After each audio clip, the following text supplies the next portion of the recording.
Hello students, my name is Somkong Pansa and I am a master's in mathematics and I did my master's from Rajiv Gandhi University, Doimuk, Arunachal Pradesh. After going through several career options, I find teaching to be more suitable to me. So everybody in this world, they are doing their profession to have an impact on others. So I thought to myself, why not I impact on another's life directly? Yes, teaching is such a field where you impact another's life directly. I call it direct impact on raw life. You are touching the students of they are in their tender age, they are in their teenage, they are in their early childhoods. You are directly touching their raw life. You are directly interact with them. You are directly influence. You directly influence them. So I think teaching to be more suitable to me. That's why I choose teaching to be my profession, and I have decided that I'll continue my career in teaching line. Yeah, so that's it. That's my introduction. And today I'll be teaching the number system from class 9, chapter 1. So the first question would be, what are the numbers? So numbers are nothing but a language which we use to calculate, measure or analyze things.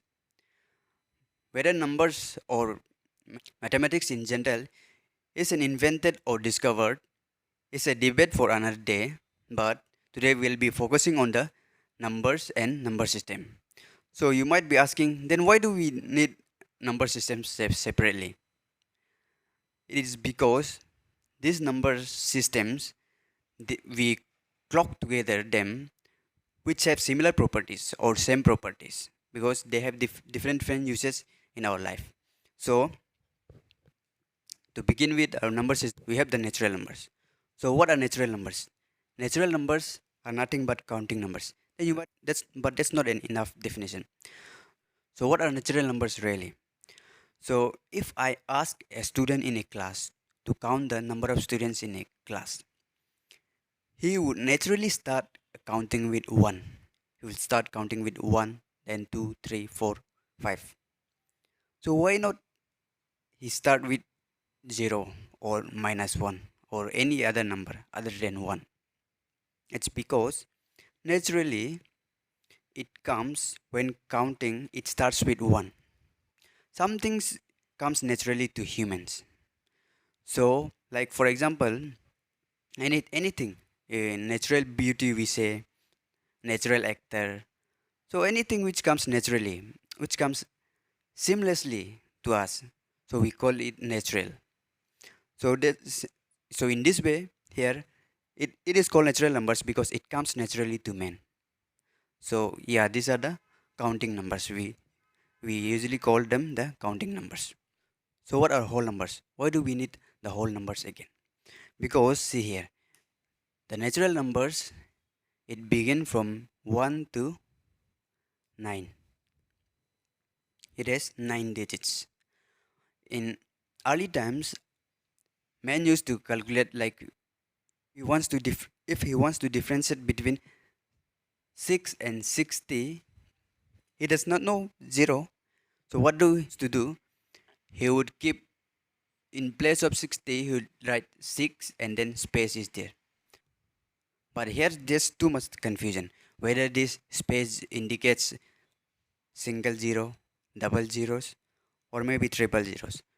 So mathematicians come with the number 0. Aryabhatta invented the number 0. Now the whole number system is completed. We call it as 10 base system. We have different systems. We have 12 base system. We have 60 base system also. But we call it as the 10 base system. So here we have from here 0, 1, 2, 3, 4, 5, 6, 7, 8, 9. Now the number system is complete. We can write any number using these 10 digits. That's why we call it the whole numbers because it has completed the cycle. Then comes the integers. Then what are integers? See, integers invented to represent death, basically. For example, if shopkeeper has 10 rupees to give, 10 rupees to give. But to whom? To the whether he has to give 10 rupees to the customer or the customer has to give to him. So if he has to give 10 rupees to the customers, he would denote it as minus 10 to the customer. And if the 10 rupees he has to receive from the customer, he would denote with plus 10. So minus 10 denotes he has to give to the customers, plus 10 denotes customer has to give to him. So in this way, it is clearly mentioned whether this 10 rupees is whether he has to give to the customer or the customer has to give. Now the confusion is clear. Then we have the even numbers. So what are even numbers? Even numbers are nothing but the numbers which are divisible by 2. For example, 4. 4 is divisible by 2. 8. 8 is divisible by 2. 10. 10 is divisible by 2. So on. So any number which is divisible by 2 are called even numbers. Then we have the odd numbers. So what are odd numbers? So numbers which are not divisible by 2. For example, 3. 3 is not divisible by 2. Here divisible means completely which the numbers which can be completely divided by 2. That is remainder is 0. So for example 5, 7 and so on. So Pythagoras came up with the idea of even numbers and odd numbers. Then we have the prime numbers. So what are prime numbers? Prime numbers are nothing but which has only 2 factors. For example 2. 2 has how many factors? 2 factors.